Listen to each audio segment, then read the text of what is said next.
Let me try and answer the question, why replication factor equals 3. So for that, I'm going to draw a table. That I'm going to say I have a replication factor. Given the fact that I do not like to operate in all, neither do I like to operate in one, because we are in the context of immediate consistency. So what I'm going to do is I'm going to say this is my quorum consistency level. And I'm going to say the third column is percent tolerance. Okay, that was supposed to be a straight line, and that one too. So let us say my replication factor is 1, 2, 3, 4, 5, 6, and the last one 7. Why don't we calculate the quorum? Given the fact that yes, I want to operate in quorum. So quorum for 1 is going to be 1 divided by 1. Count, rounded down, 0 plus 1 is 1. So quorum turns out to be 1. Can I tolerate any node down? 0%. Answer is no. If my replication factor is 2, what do you think is quorum? 2 divided by 2 is 1 plus 1 is 2. Can I tolerate any replica nodes down? Nope. That still says 0%. If my replication factor is 3, what is my quorum? 2. Can I tolerate a replica node down? Yes. What is my percent tolerance? 33%. Let's continue. What if I say 4? There can be a funny, interesting interview question. Given the fact that now we know the difference between data availability and system availability, you can ask the question, how do you achieve data availability, high data availability? So the usual response is, hey, increase the replication factor. More the number of copies, the higher the data availability. Well, let's see. I increase the replication from 3 to 4. What is quorum? Quorum is 3. How many nodes I can tolerate now? 1 out of 4. That's 25%. Wait a minute. What happened to the availability? You get it? Next, 5 continues to be 3. So how much is this? That's 3 on 5. That's 40%. Let's do 6. This would be 4. That's again 33%.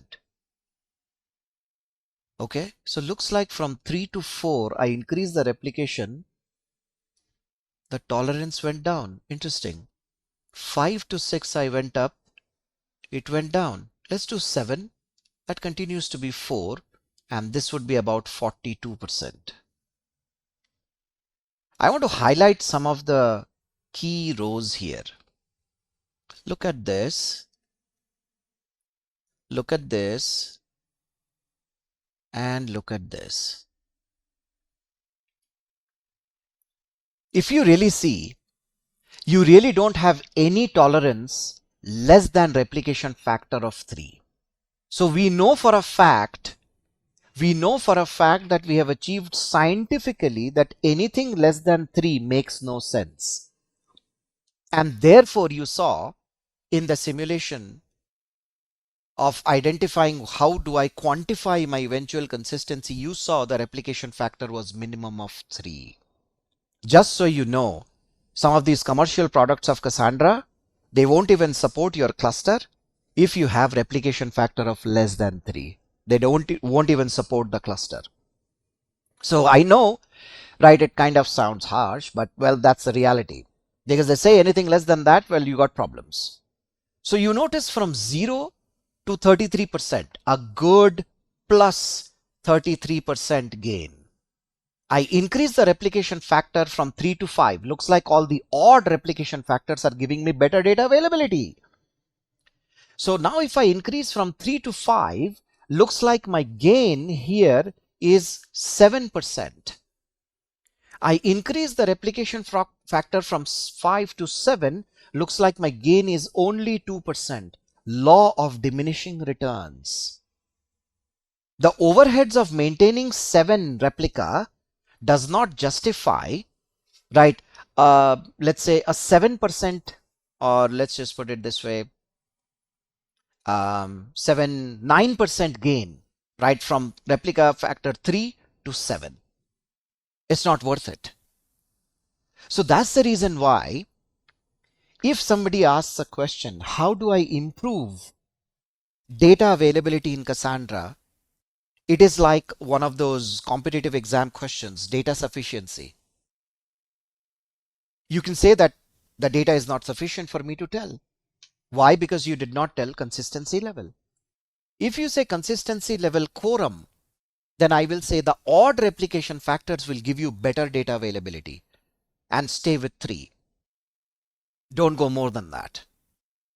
However, if you say replication factor of 3, consistency level of 1, then you can say fine, 2 is okay.